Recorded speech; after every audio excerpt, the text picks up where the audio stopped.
Hi everyone, welcome to my channel. I'm Michelle and we are attempting to get through the Bible in a year. Today we are switching the translation that we are reading from. We'll be reading from the New International Version for the next couple weeks. Welcome. Thanks for joining me in this journey. We are going to be reading from the prophet Hosea, a couple chapters. We will start and finish the book of 3rd John, and we will pick up a psalm and a proverb at the end like we usually do. Excuse me as I try and make this as best I can with the cough and the irritation in my throat. Okay, so today we are reading Hosea chapter 6 through 9. So it's a chunk. Let's get to it. Come, let us return to the Lord. He has torn us to pieces, but he will heal us. He has injured us, but he will bind up our wounds. After 2 days he will revive us. On the 3rd day he will restore us, that we may live in his presence. Let us acknowledge the Lord. Let us press on to acknowledge him. As surely as the sun rises, he will appear. He will come to us like the winter rains, like the spring rains that water the earth. What can I do with you, Ephraim? And what can I do with you, Judah? Your love is like the morning mist, like the early dew that disappears. Therefore I cut you in pieces with my prophets. I killed you with the words of my mouth. Then my judgments go forth like the sun.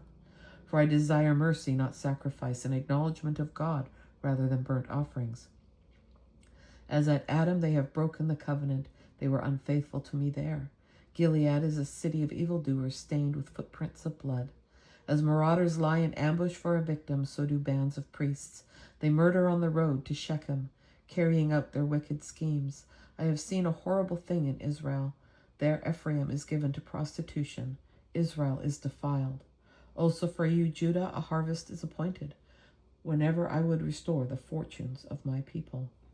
Whenever I would heal Israel, the sins of Ephraim are exposed, and the crimes of Samaria revealed. They practice deceit, thieves break into houses, bandits rob in the streets. But they do not realize that I remember all their evil deeds. Their sins engulf them, and they are always before me. They delight the king with their wickedness, the princes with their lies.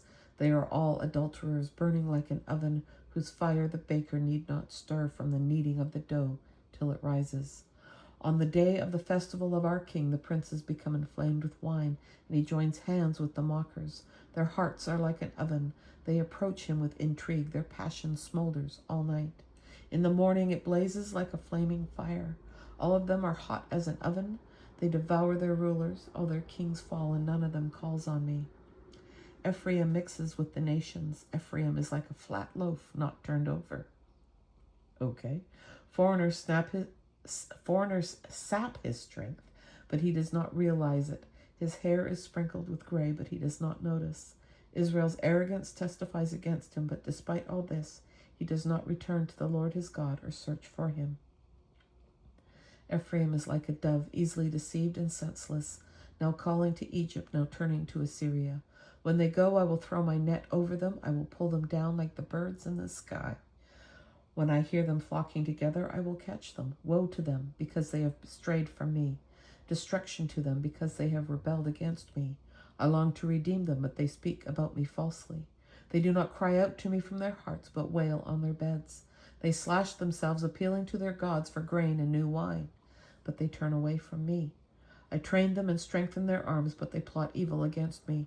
They do not turn to the Most High. They are like a faulty bow. Their leaders will fall by the sword because of their insolent words. For this they will be ridiculed in the land of Egypt. Put the trumpet to your lips. An eagle is over the house of the Lord, because the people have broken my covenant and rebelled against my law. Israel cries out to me, our God, we acknowledge you. But Israel has rejected what is good. An enemy will pursue him. They set up kings without my consent. They chose princes without my approval. With their silver and gold, they make idols for themselves to their own destruction. Samaria, throw out your calf idol. My anger burns against them. How long will they be incapable of purity. They are from Israel. This calf, a metal worker has made it. It is not God. It will be broken in pieces, that calf of Samaria. They sow the wind and reap the whirlwind. The stalk has no head. It will produce no flower. Were it to yield grain, foreigners would swallow it up. Israel is swallowed up. Now she is among the nations like something no one wants. For they have gone up to Assyria like a wild donkey wandering alone. Ephraim has sold herself to lovers. Although they have sold themselves among the nations, I will now gather them together. They will begin to waste away under the oppression of the mighty king. Though Ephraim built many altars for sin offerings, these have become altars for sinning. I wrote for them the many things of my law, but they regarded them as something foreign. Though they offer sacrifices as gifts to me, and though they eat the meat, the Lord is not pleased with them. Now he will remember their wickedness and punish their sins. They will return to Egypt. Israel has forgotten their Maker and built palaces.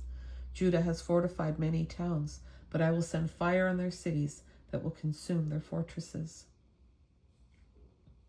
Do not rejoice, Israel. Do not be jubilant like the other nations, for you have been unfaithful to your God. You love the wages of a prostitute at every threshing floor.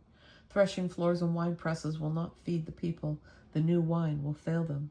They will not remain in the Lord's land. Ephraim will return to Egypt and eat unclean food in Assyria. They will not pour out wine offerings to the Lord, nor will their sacrifices please him. Such sacrifices will be to them like the bread of mourners. All who eat them will be unclean. This food will be for themselves. It will not come into the temple of the Lord. What will you do on the day of your appointed festivals, on the feast days of the Lord? Even if they escape from destruction, Egypt will gather them, and Memphis will bury them. Their treasures of silver will be taken over by briars, and thorns will overrun their tents. The days of punishment are coming. The days of reckoning are at hand. Let Israel know this. Because your sins are so many and your hostility is so great, the prophet is considered a fool, the inspired person a maniac. The prophet, along with my God, is the watchman over Ephraim, yet snares await him on all his paths, and hostility in the house of his God. They have sunk deep into corruption, as in the days of Gibeah. God will remember their wickedness and punish them for their sins. When I found Israel, it was like finding grapes in the desert. When I saw your ancestors, it was like seeing the early fruit on the fig tree. But when they came to Baal Peor, they consecrated themselves to that shameful idol and became as vile as the thing they loved. Ephraim's glory will fly away like a bird. No birth, no pregnancy, no conception. Even if they rear children, I will bereave them of everyone. Woe to them when I turn away from them. I have seen Ephraim like Tyre planted in a pleasant place, but Ephraim will bring out their children to the slayer. Give them, Lord, what will you give them? Give them wombs that miscarry and breasts that are dry. Because of all their wickedness in Gilgal, I hated them there. Because of their sinful deeds, I will drive them out of my house. I will no longer love them, all their leaders are rebellious. Ephraim is blighted, their root is withered. They yield no fruit, even if they bear children. I will slay their cherished offspring. My God will reject them because they have not obeyed him. They will be wanderers among the nations. Okay, that was a chunk and a half. And now, 3 John.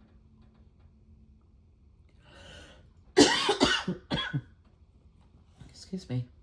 The elder, to my dear friend Gaius, whom I love in the truth. Dear friend, I pray that you may enjoy good health, and that all may go well with you, even as your soul is getting along well. It gave me great joy when some believers came and testified about your faithfulness to the truth, telling how you continue to walk in it. I have no greater joy than to hear that my children are walking in the truth. Dear friend, you are faithful in what you are doing for the brothers and sisters. Even though they are strangers to you, they have told the truth about your love. Please send them on their way in a manner that honors God. It was for the sake of the name that they went out, receiving no help from the pagans. We ought therefore to show hospitality to such people, so that we may work together for the truth. I wrote to the truth, but Diotrephes, who loves to be first, will not welcome us. So when I come, I will call attention to what he is doing, spreading malicious nonsense about us. Not satisfied with that, he even refuses to welcome other believers. He also stops those who want to do so and puts them out of the church. Dear friend, do not imitate what is evil, but what is good. Anyone who does what is good is from God, and anyone who does what is evil has not seen God. Demetrius is well spoken of by everyone, and even by the truth itself. We also speak well of him, and you know that our testimony is true. I have much to write you, but I do not want to do so with pen and ink. I hope to see you soon, and we will talk face to face. Peace to you. The friends here send their greetings. Greet the friends there by name. And now Psalms 126. Yes. Here we go. When the Lord restored the fortunes of Zion, we were like those who dreamed. Our mouths were filled with laughter, our tongues with songs of joy. Then it was said among the nations, the Lord has done great things for them. The Lord has done great things for us, and we are filled with joy. Restore our fortunes, Lord, like streams in the Negev. Those who sow with tears will reap with songs of joy. Those who go out weeping, carrying seed to sow, will return with songs of joy, carrying sheaves with them. And Proverbs 29, verses 12 through 14. If a ruler listens to lies, all his officials become wicked. The poor and the oppressor have this in common. The Lord gives sight to the eyes of both. If a king judges the poor with fairness, his throne will be established forever. And that, my friends, is our reading for December 7th, 2025. Thanks for joining me and hanging with me. I appreciate it. Hope to catch you on the next one. Take care, and bye for now.